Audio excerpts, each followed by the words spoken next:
निर्विशेष मनस्काय श्री वीरस्वामिने नमः।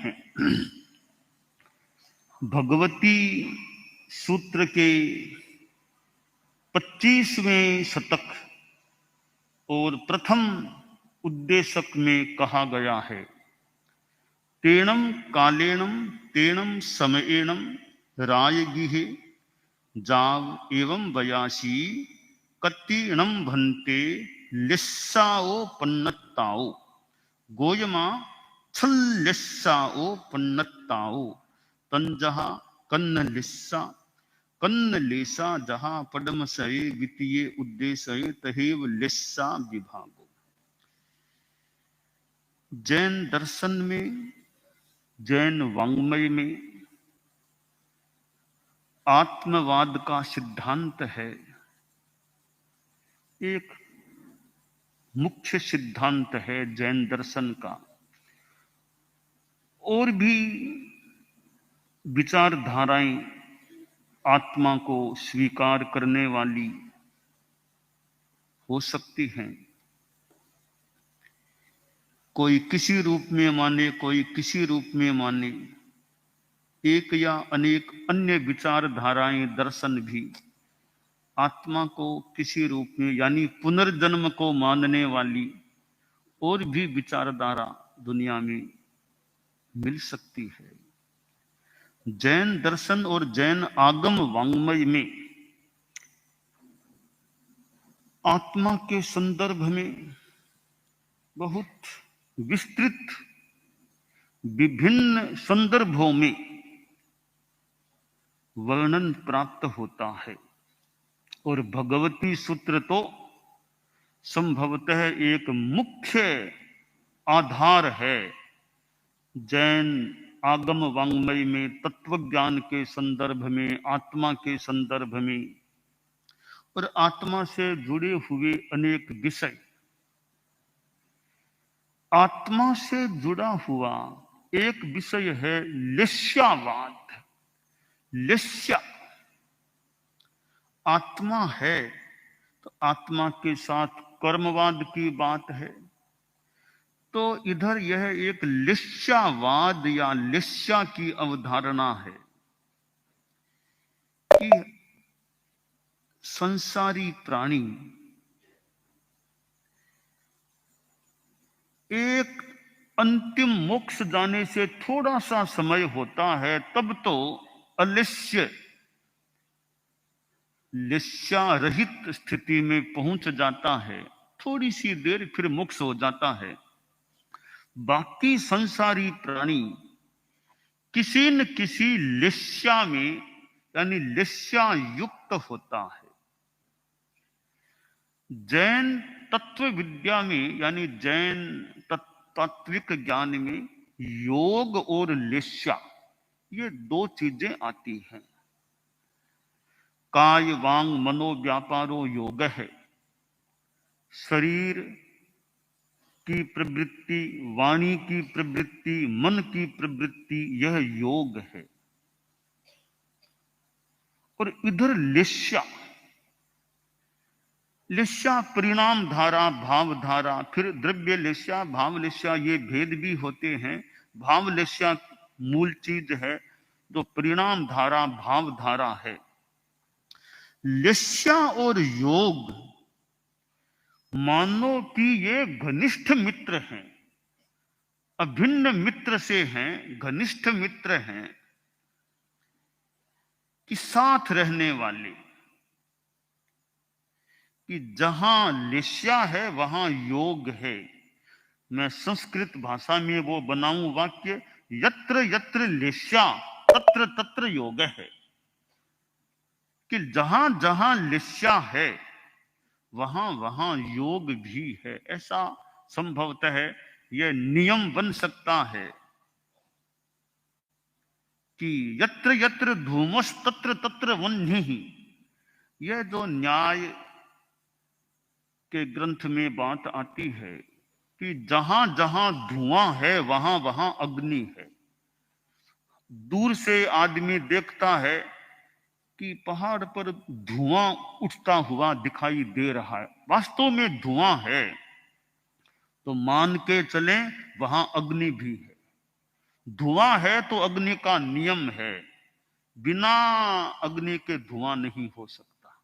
तो यत्र यत्र धूमस तत्र तत्र वह्निः, जहां जहां धुआं है वहां वहां वहां अग्नि भी होती है। परंतु यत्र यत्र अग्नि ही तत्र तत्र धूमे है, यह नियम नहीं बनता, क्योंकि धूम रहित अग्नि हो सकती है, निर्धूम अग्नि भी हो सकती है, पर निरग्नि धूम नहीं होता। इसलिए यह सिद्धांत नियम बनता है, यत्र यत्र धूमस तत्र तत्र वह्निः, जहां जहां धुआं है वहां वहां अग्नि भी होती है। परंतु यत्र यत्र अग्नि ही तत्र तत्र धूमे है, यह एकदम व्यापक रूप में नियम नहीं बनता। किंतु भूल न हो तो योग और लेस्या में दोनों ओर से नियम बन सकता है। धुआं और अग्नि है, वहां दोनों ओर से नियम नहीं बनता, एक ओर का नियम है। यत्र यत्र धूमस तत्र तत्र वह्नि, यह तो बन जाता है। तो उल्टा कर दे, यत्र यत्र वह्निस तत्र तत्र धूमे, यह नियम नहीं बनता। हमारे सन्मति शिक्षण कक्षा के भी विद्यार्थी संत हों और भी साध्वियां समणियां मुमुक्षु बाइयां और हैं, ये भी थोड़ा गहराई से समझने का प्रयास कर सकेंगे कि जहां जहां धुआं है वहां वहां अग्नि है, यह तो नियम बनता है। पर जहां जहां अग्नि है वहां वहां धुआं है ही, यह नियम नहीं बनता कि बिना धुएं के भी अग्नि हो सकती है। तो अग्नि है वहां धुआं हो अथवा न भी हो। अब मैं इस बात को योग और लेस्या के संदर्भ में घटित करना चाहता हूं कि यत्र यत्र योगस तत्र तत्र लेस्या, यह तो है, मेरी भूल न हो तो यत्र यत्र लेस्या तत्र तत्र योग है।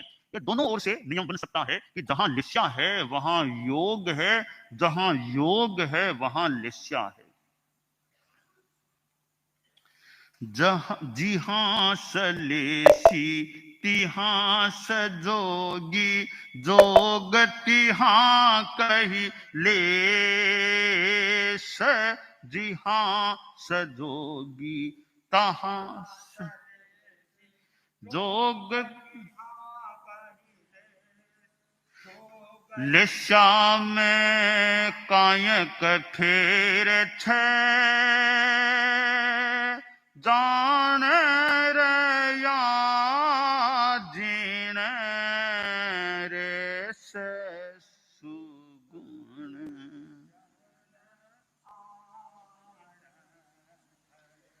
यत्किंचित अंतर हो सकता है, सजोगी सलोशिक सलेसी सजोगी।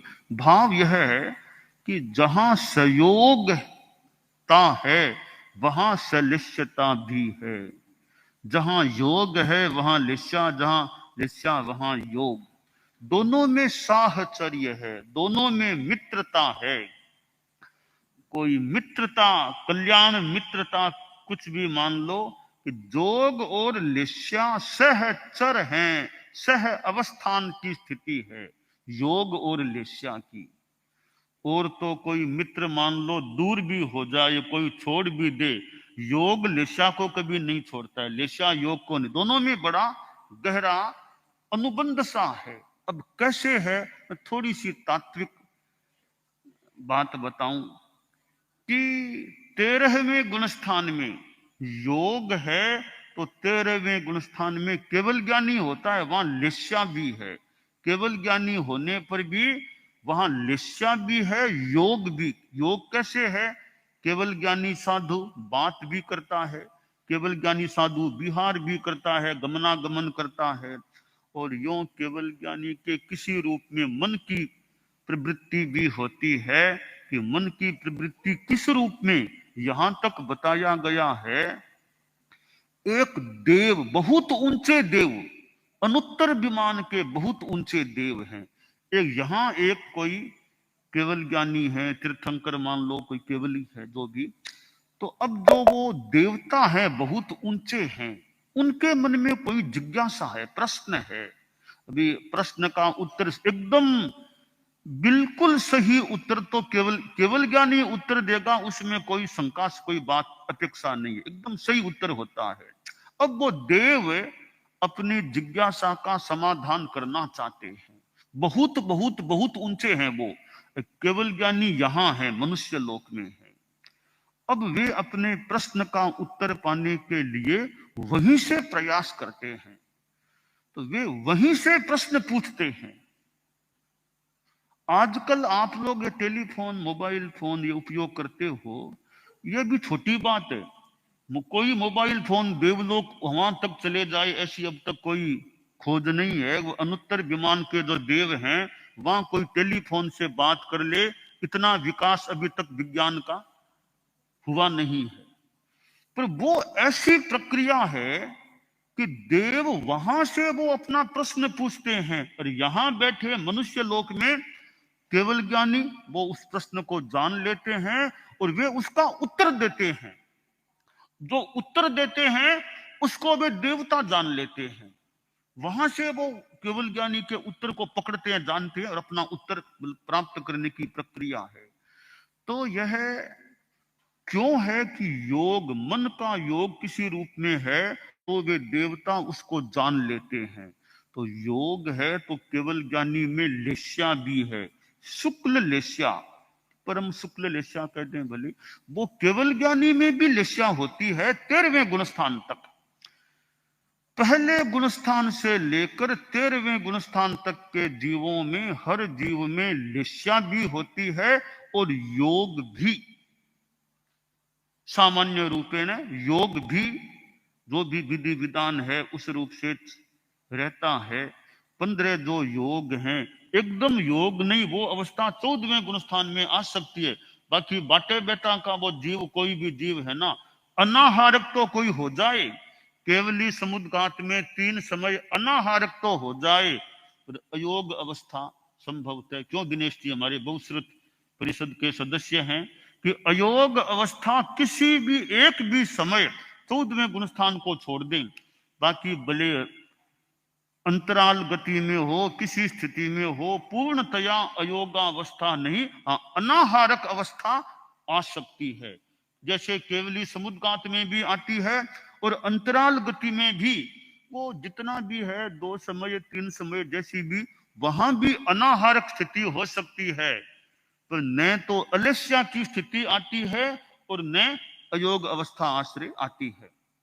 इसलिए योग और लेस्या का यह एक जैन दर्शन का सिद्धांत है। योग में तो मन वचन काय की प्रवृत्ति आ गई, लेस्या जो परिणाम धारा, भाव धारा, जो भी कृष्ण नील लेस्या आदि आदि लेस्याएं हैं, योग 3 है, लेस्याएं 6 हैं। तो यहां भगवती सूत्र में प्रश्न लेस्या के बारे में किया गया कि लेस्याएं कितनी प्रज्ञप्त हैं, तो उत्तर दिया गया गौतम के नाम कि लेस्याएं 6 प्रज्ञप्त हैं। कृष्ण लेस्या, नील लेस्या, कापोत लेस्या, तेजो लेस्या, पद्म लेस्या, शुक्ल लेस्या। ये लेस्याएं हैं। सबसे निकृष्ट लेस्या तो है कृष्ण लेस्या, सबसे अच्छी लेस्या है वह शुक्ल लेस्या है। वर्गीकरण किया गया है कि कृष्ण लेस्या, नील लेस्या, कापोत लेस्या, ये 3 लेस्याएं अधर्म लेस्याएं हैं, ये अशुभ लेस्याएं हैं। और तेजो लेस्या, पद्म लेस्या, शुक्ल लेस्या, ये 3 लेस्याएं धर्म लेस्याएं हैं, शुभ लेस्याएं हैं। 3 प्रथम लेस्याएं अशुभ हैं और 3 अगली लेस्याएं शुभ लेस्याएं होती हैं। और यूं हम देखें, भले अशुभ शुभ का विभाजन है, परंतु तारतम्य है। कैसे तारतम्य है? कृष्ण लेस्या की अपेक्षा नील लेस्या कम खराब है, नील लेस्या की अपेक्षा कापोत लेस्या कम खराब है। उससे ज्यादा बढ़िया है वो तेजो लेस्या, ये शुभ में आ गई। उससे ज्यादा बढ़िया पद्म लेस्या, उससे ज्यादा बढ़िया शुक्ल लेस्या। यानी क्रम से विकास है, कृष्ण नील क्रम से अच्छी अच्छी अच्छी निर्मलता बढ़ती जाती है। तो यह विचार हमारी भावधारा है। तो यह भावधारा अच्छी रहे, लेस्या अच्छी रहे, हम शुक्ल लेस्या भावों में रहें। पद्म लेस्या भी है तो शुभ लेस्या, तो उसकी तुलना में शुक्ल लेस्या ज्यादा अच्छी है। इसलिए साधु साधु तो रहे और गृहस्थ भी, कि जितना शुक्ल लेस्या में अच्छी भावधारा में हम रहें, परिणाम अच्छे रहें। जिस लेस्या में आदमी मरता है, आगे उसी लेस्या में पैदा होता है। ये लेस्या, मृत्यु और अगला जन्म दोनों में जल लेस्यम मृत्यु, जिस लेस्या में मरता है उसी लेस्या में आगे उत्पन्न होता है। मृत्यु और अगला जन्म दोनों में एक समान भाव लेस्या की स्थिति। तो यह जो लेस्यावाद है, जो भगवती सूत्र में वर्णित है, तो इसमें अलग अलग नियम है कि कौन से जीवों में 4 लेस्याएं हैं, कौन से जीवों में 3 लेस्याएं पाती हैं। किसी में केवल तेजो लेस्या, देवों में किन्हीं में केवल तेजो लेस्या बताई गई है। ऐसे अलग अलग लेस्याओं के कई देवों में शुक्ल लेस्या है, और देवों में लेस्या वो है, वो द्रव्य लेस्या का भी कंसेप्ट है। इसी प्रकार नरक में है, द्रव्य लेस्या की अपेक्षा से वहां बोलचाल बताए गए हैं। नरक में कृष्ण लेस्या भी है, नील लेस्या भी है, कापोत भी। इसके बाद की लेस्या नरक में नहीं मानी गई है, वो भी द्रव्य लेस्या की अपेक्षा ये बोलचाल है। इसी प्रकार देवों में भी लेस्याओं की व्यवस्थाएं हैं। ज्योतिष देव हैं, वहां केवल तेजो लेस्या। ऐसे अलग अलग कई लेस्याओं के नियम हैं। मनुष्यों में 6 लेस्याएं मानी गई। और तो क्या, थोड़ी आश्चर्य की सी बात है कि भगवान महावीर साधु थे। हमारी परंपरा की जो मान्यता है, आचार्य भिक्षु की जो सिद्धांत की स्थिति है, आचार्य भिक्षु ने तो यहां तक फरमा दिया कि भगवान महावीर में भी 6 लेस्याएं थी, यानी कृष्ण लेस्या तक भगवान महावीर के साधु अवस्था में भिक्षु स्वामी ने स्वीकार की है। 6 लेस्या हुंती जद वीर में, हुंता 8 कर्म, छदमस्त चूका तिन समय, मूर्ख थापे धर्म। ये एक किसी सिद्धांत को लेकर के, यह बात भी संभवतः किसी सिद्धांत के संदर्भ में बताई गई है कि छदमस्त चूका तिन समय, यह एक सिद्धांत की बात है।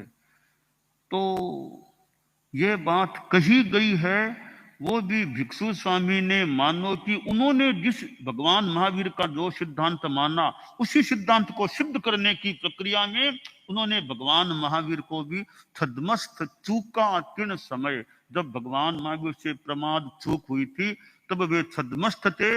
उनमें 6 लेस्याएं थी, 8 कर्म का उदय था। उस स्थिति में उनसे चूक प्रमाद हुआ। खैर, प्रभु महावीर में चूक कहने में कोई आनंद की बात नहीं है, एक सिद्धांत की बात है। वो प्रसंगवश आ गई है कि भगवान महावीर में भी 6 लेस्याएं भिक्षु स्वामी ने स्वीकार की है, फरमाई है। और यह भगवती की कुछ बातें हैं जिनमें मतभेद है। तेरा पंथ की मान्यता थोड़ी अलग है, औरों की मान्यता थोड़ी अलग है। 3 लेस्या 6 लेस्या के बारे में। खैर, यह थोड़ा सा गहरा भगवती सूत्र में मतभेद की थोड़ी बात है। कोई एक मान्यता अलग बात स्वीकार करती है, एक मान्यता कुछ अलग अर्थ करती है आगम की बात का। खैर, वो थोड़ी और जटिल सी बातें हैं थोड़ी। हमारा यहाँ इतना प्रसंग है कि लेस्यावाद, तो 6 लेस्याएं होती हैं, तो भावधारा हमारी निर्मल रहे, हमारी भावधारा शुद्ध रहे। अब जितनी भावधारा शुद्ध रहती है, परिणाम शुद्ध शुभ योग में रहें।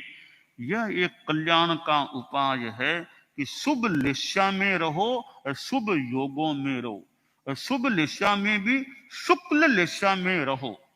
शुभ प्रशुभ अच्छे शुभ परिणामों में हम रहें। शुक्ल लेस्या भी है, शुक्ल ध्यान भी है। शुक्ल ध्यान बहुत उच्च कोटि का ध्यान, शुक्ल ध्यान। खैर, शुक्ल ध्यान कितने अंश में क्या बहुत ऊंची बात है। हम अच्छी ध्यान की स्थिति में रहें और शुक्ल ध्यान भी हमें प्राप्त हो, कभी शुक्ल लेस्या की भावधारा बनी रहे, तो यह जैन दर्शन का लेस्यावाद है। हम इसके संदर्भ में अपनी भावधारा को निर्मल रखने का प्रयास करें। हिंसा, झूठ, चोरी आदि आदि अशुभ परिणाम की धारा न बहे, शुद्ध शुभ धारा रहे, यह हमारे लिए काम्य है। दानान शिठम अभय पयाणम सच्चे सुया अणवज्जं वयन्ति तवे सुया उत्तम बंभचेरम लोगुत्तमे समणेनाय पुत्ते।